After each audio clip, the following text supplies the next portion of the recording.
ജ്ഞാനം 6-ാം അധ്യായം. രാജാക്കന്മാരെ മനസ്സിലാക്കുവിൻ, ഭൂപാലകരെ ശ്രദ്ധിക്കുവിൻ. അനേക സഹസ്രങ്ങളെ ഭരിക്കുകയും അനേക ജനതകളുടെ മേലുള്ള ആധിപത്യത്തിൽ അഹങ്കരിക്കുകയും ചെയ്യുന്നവരെ ശ്രവിക്കുവിൻ. നിങ്ങളുടെ സാമ്രാജ്യം കർത്താവിൽ നിന്ന് ലഭിച്ചതാണ്. അധീശത്വം അത്യുന്നതനിൽ നിന്നാണ്. അവിടുന്ന് നിങ്ങളുടെ പ്രവൃത്തികൾ പരിശോധിക്കും, ഉദ്ദേശങ്ങൾ വിചാരണ ചെയ്യും. അവിടുത്തെ രാജ്യത്തിൻ്റെ സേവകന്മാർ എന്ന നിലയ്ക്ക് നിങ്ങൾ ശരിയായി ഭരിക്കുകയോ നിയമം പാലിക്കുകയോ അവിടുത്തെ ലക്ഷ്യത്തിനൊത്ത് ചരിക്കുകയോ ചെയ്തില്ല. അതിനാൽ അവിടുന്ന് നിങ്ങളുടെ നേരെ അതിവേഗം അത്യുഗ്രനായി വരും. ഉന്നതസ്ഥാനം വഹിക്കുന്നവർക്ക് കഠിന ശിക്ഷയുണ്ടാകും. എളിയവന് കൃപയാൽ മാപ്പ് ലഭിക്കും. പ്രബലർ കഠിനമായി പരീക്ഷിക്കപ്പെടും. സകലത്തിൻ്റെയും കർത്താവ് ആരെയും ഭയപ്പെടുന്നില്ല, വലിയവനെ മാനിക്കുന്നില്ല. അവിടുന്നാണ് വലിയവനെയും ചെറിയവനെയും സൃഷ്ടിച്ചത്. അവിടുന്ന് എല്ലാവരെയും ഒന്നുപോലെ പരിഗണിക്കുന്നു. കർശനമായ വിചാരണ പ്രബലനെ കാത്തിരിക്കുന്നു. ഏകാധിപതികളെ, നിങ്ങളോടാണ് ഞാൻ പറയുന്നത്, ജ്ഞാനം അഭ്യസിക്കുവിൻ. വഴിതെറ്റിപ്പോകരുത്. വിശുദ്ധമായവ വിശുദ്ധിയോടെ ചെയ്യുന്നവർ വിശുദ്ധരാകും. അവ അഭ്യസിക്കുന്നവർ രക്ഷ കണ്ടെത്തും. എൻ്റെ വചനങ്ങളിൽ അഭിലാഷമർപ്പിക്കുന്നവൻ അവയോട് തീവ്ര അഭിനിവേശം കാണിക്കുവിൻ. നിങ്ങൾക്ക് ജ്ഞാനം ലഭിക്കും. തേജസ്സുറ്റതാണ് ജ്ഞാനം, അത് മങ്ങിപ്പോകുകയില്ല. ജ്ഞാനത്തെ സ്നേഹിക്കുന്നവർ നിഷ്പ്രയാസം അവളെ തിരിച്ചറിയുന്നു. അവളെ തേടുന്നവർ കണ്ടെത്തുന്നു. തന്നെ അഭിലഷിക്കുന്നവർക്ക് വെളിപ്പെടാൻ അവൾ തിടുക്കം കൂട്ടുന്നു. പ്രഭാതത്തിൽ ഉണർന്ന് അവളെ തേടുന്നവർ പ്രയാസം കൂടാതെ അവളെ കണ്ടുമുട്ടും. അവൾ വാതിൽക്കൽ കാത്തു നിൽപ്പുണ്ട്. അവളിൽ ചിന്ത ഉറപ്പിക്കുന്നതാണ് വിവേകത്തിൻ്റെ പൂർണ്ണത. അവളുടെ കാര്യത്തിൽ ജാഗരൂകതയുള്ളവൻ ദുഃഖവിമുക്തനാകും. യോഗ്യതയുള്ളവരെ ജ്ഞാനം അന്വേഷിച്ചു ചെല്ലുന്നു. അവരുടെ ചിന്തകളിൽ പാതകളിലും അവൾ കനിവോടെ പ്രത്യക്ഷപ്പെടുന്നു. ശിക്ഷണത്തോടുള്ള ആത്മാർത്ഥമായ അഭിലാഷമാണ് ജ്ഞാനത്തിൻ്റെ ആരംഭം. ശിക്ഷണത്തെ സ്നേഹിക്കുന്നവൻ ജ്ഞാനത്തെ സ്നേഹിക്കുന്നു. അവളുടെ നിയമങ്ങൾ പാലിക്കലാണ് അവളോടുള്ള സ്നേഹം. അവളുടെ നിയമങ്ങളിലുള്ള ശ്രദ്ധ അമർത്യതയുടെ വാഗ്ദാനമാണ്. അമർത്യത മനുഷ്യനെ ദൈവത്തിങ്കിലേക്ക് അടുപ്പിക്കുന്നു. അങ്ങനെ ജ്ഞാനതൃഷ്ണ രാജ്യത്വം നൽകുന്നു. ജനതകളുടെ രാജാക്കന്മാരെ, നിങ്ങൾ സിംഹാസനവും ചെങ്കോലും അഭിലഷിക്കുന്നെങ്കിൽ ജ്ഞാനത്തെ ബഹുമാനിക്കുവിൻ. അപ്പോൾ നിങ്ങൾ എന്നേക്കും ഭരണം നടത്തും. ജ്ഞാനം എന്തെന്നും എങ്ങനെയുണ്ടായെന്നും പറയാം. ഒന്നും ഞാൻ ഒളിക്കുകയില്ല. സൃഷ്ടിയുടെ ആരംഭം മുതലുള്ള അവളുടെ ഗതി ഞാൻ വരച്ചു കാട്ടാം. അവളെക്കുറിച്ചുള്ള അറിവ് ഞാൻ പകർന്നു തരാം. ഞാൻ സത്യത്തെ ഒഴിഞ്ഞു പോവുകയില്ല. ഹീനമായ അസൂയയുമൊത്ത് ഞാൻ ചരിക്കുകയില്ല. അതിന് ജ്ഞാനത്തോട് ഒരു ബന്ധവുമില്ല. ജ്ഞാനികളുടെ എണ്ണം വർദ്ധിക്കുന്നത് ലോകത്തിൻ്റെ രക്ഷയാണ്. വിവേകിയായ രാജാവാണ് ജനതയുടെ ഭദ്രത. എൻ്റെ വചനങ്ങളാൽ ശിക്ഷണം നേടുക, നിനക്ക് ശുഭം വരും. ജ്ഞാനം 7-ാം അധ്യായം. എല്ലാവരെയും പോലെ ഞാനും മർത്യനാണ്, മണ്ണിൽ നിന്നുള്ള ആദ്യ സൃഷ്ടിയുടെ പിൻഗാമി. മാതൃഗർഭത്തിൽ ഞാൻ ഉരുവായി. ദാമ്പത്യത്തിൻ്റെ ആനന്ദത്തിൽ പുരുഷബീജത്തിൽ നിന്ന് ജീവൻ ലഭിച്ചു. 10 മാസം കൊണ്ട് അമ്മയുടെ രക്തത്തിൽ പുഷ്ടി പ്രാപിച്ചു. ജനിച്ചപ്പോൾ ഞാനും മറ്റുള്ളവർ ശ്വസിക്കുന്ന വായു തന്നെ ശ്വസിച്ചു. എല്ലാവരും പിറന്ന ഭൂമിയിൽ ഞാനും പിറന്നു വീണു. എൻ്റെ ആദ്യ ശബ്ദം എല്ലാവരുടേതും പോലെ കരച്ചിലായിരുന്നു, പിള്ളക്കരച്ചിൽ. ശ്രദ്ധാപൂർവം ഞാൻ പരിചരിക്കപ്പെട്ടു.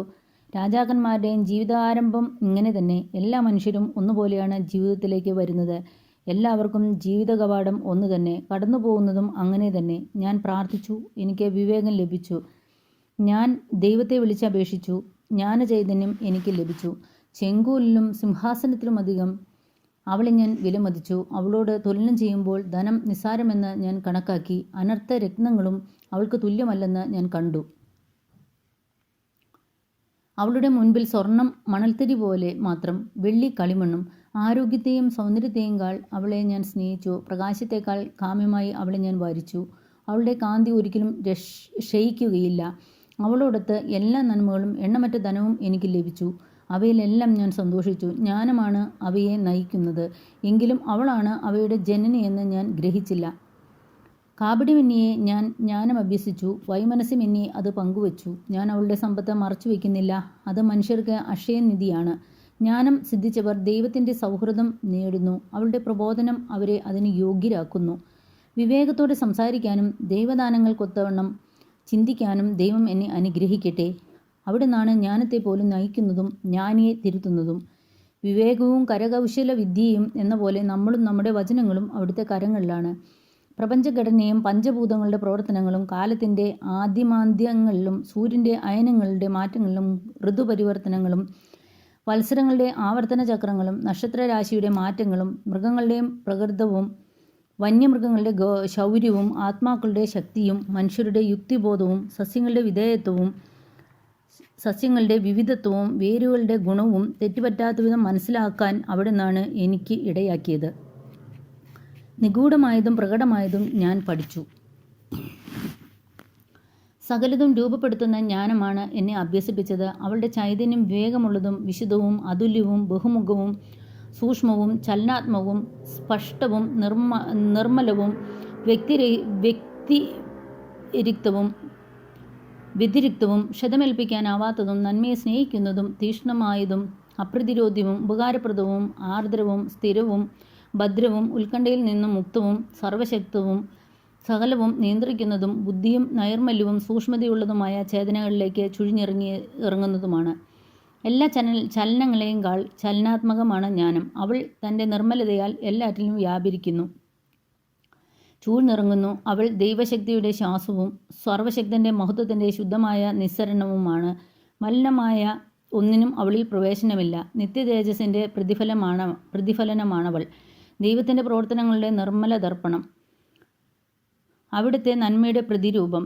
ഏകയെങ്കിലും സകലതും അവൾക്ക് സാധ്യമാണ്. മാറ്റത്തിന് അധീനയാകാതെ അവൾ സർവവും നവീകരിക്കുന്നു. ഓരോ തലമുറയിലുള്ള വിശുദ്ധ ചേതനകളിൽ പ്രവേശിക്കുന്നു, അവരെ ദൈവമിത്രങ്ങളും പ്രവാചകരുമാക്കുന്നു. ദൈവം എന്തിനേക്കാൾ ഉപരി ജ്ഞാനികളെ സ്നേഹിക്കുന്നു. ജ്ഞാനത്തിന് സൂര്യനേക്കാൾ സൗന്ദര്യമുണ്ട്. അവൾ നക്ഷത്രരാശിയെ അതിശയിപ്പിക്കുന്നു. പ്രകാശത്തോടെ തുലനം ചെയ്യുമ്പോൾ അവൾ തന്നെ ശ്രേഷ്ഠ കാരണം. പ്രകാശം ഇരുട്ടിന് വഴിമാറുന്നു. ജ്ഞാനത്തിനെതിരെ തിന്മ ബലപ്പെടുകയില്ല. ജ്ഞാനം 8-ാം അധ്യായം. ഭൂമിയിൽ ഒരറ്റം മുതൽ മറ്റേ അറ്റം വരെ ജ്ഞാനം സ്വാധീനം ചെലുത്തുന്നു. അവൾ എല്ലാ കാര്യങ്ങളും നന്നായി ക്രമപ്പെടുത്തുന്നു. ഞാൻ യൗവനം മുതൽ അവളെ സ്നേഹിക്കുകയും അന്വേഷിക്കുകയും ചെയ്തു. അവളെ വരിക്കാൻ ഞാൻ അഭിലഷിച്ചു. അവളുടെ സൗന്ദര്യത്തിൽ ഞാൻ മതിമറന്നു. ദൈവത്തോടൊത്ത് ജീവിച്ച് തൻ്റെ കുലീന ജന്മം അവൾ മഹത്വപ്പെടുത്തുന്നു. എല്ലാറ്റിൻ്റെയും കർത്താവ് അവളെ സ്നേഹിക്കുന്നു. ദൈവത്തെക്കുറിച്ചുള്ള ജ്ഞാനത്തിൻ്റെ ആദ്യത്തെ പടി അവളാണ്.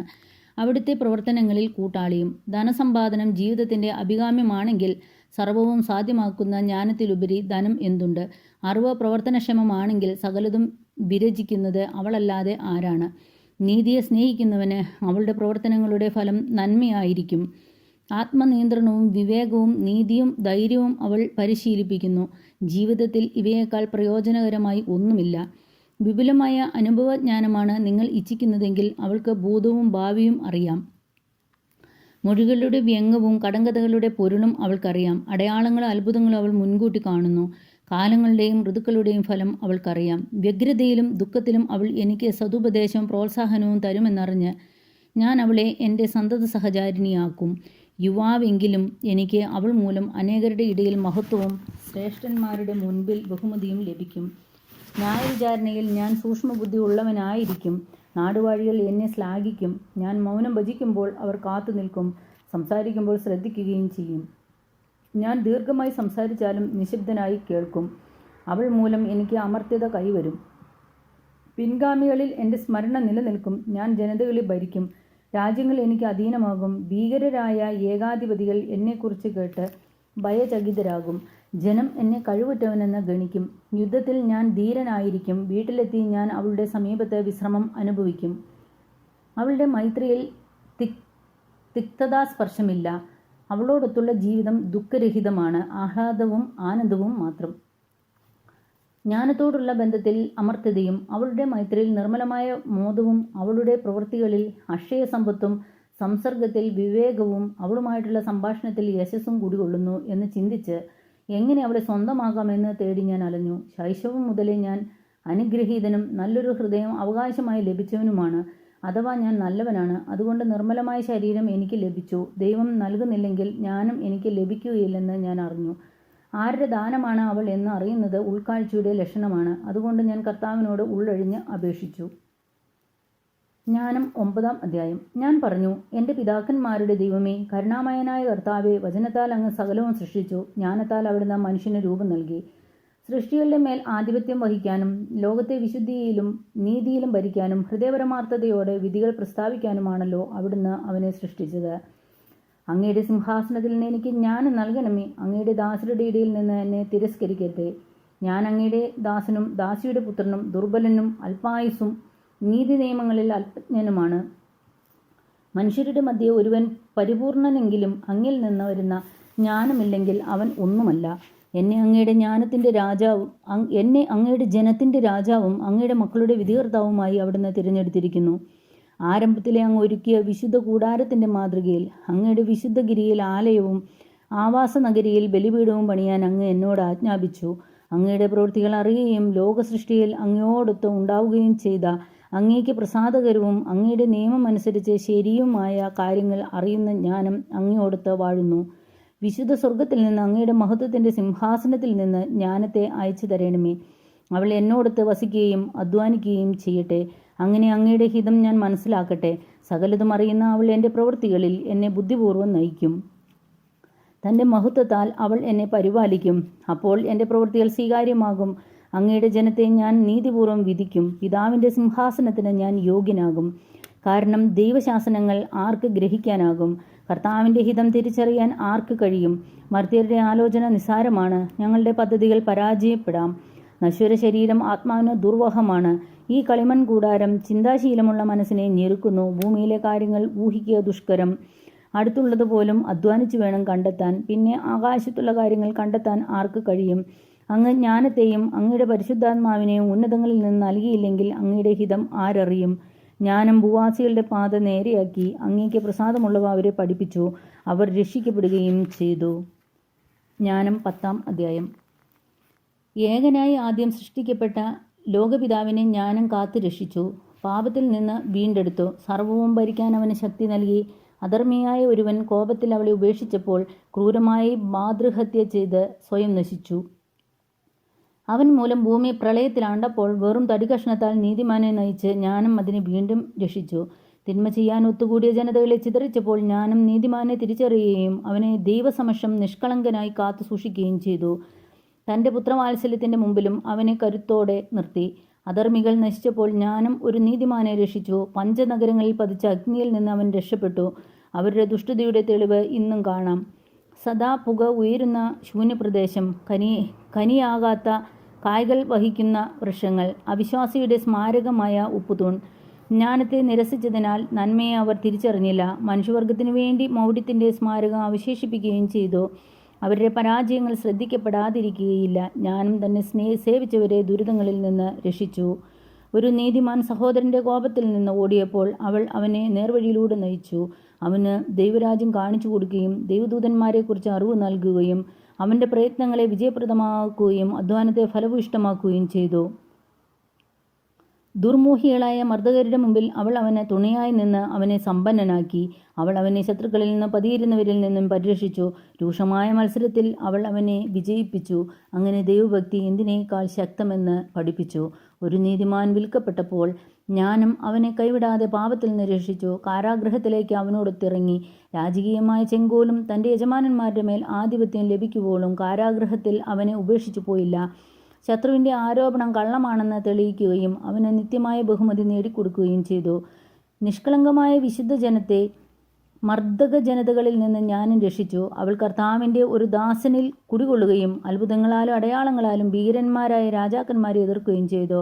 അവൾ വിശുദ്ധർക്ക് തങ്ങളുടെ പ്രയത്നത്തിൻ്റെ ഫലം നൽകി. പകൽ തണലും രാത്രി നക്ഷത്ര തേജസ്സുമായി അവരെ അത്ഭുതകരമായ പാതയിൽ അവൾ നയിച്ചു. അവൾ അവരെ അഗാധമായ ജലത്തിൻ്റെ മധ്യത്തിലൂടെ നയിച്ച് ചെങ്കടലിൻ്റെ അക്കരെ എത്തിച്ചു. അവർ ശത്രുക്കളെ ജലത്തിൽ നിന്ന് മുക്കിക്കൊല്ലുകയും ആഴത്തിൽ നിന്ന് മേൽപോട്ടെറിയുകയും ചെയ്തു. ദൈവഭക്തിയല്ലാതെ അവരെ നീതിമാന്മാർ കൊള്ളയടിച്ചു. കർത്താവെ, അങ്ങയുടെ വിശുദ്ധ നാമത്തെ അവർ പാടിപ്പുകഴ്ത്തി.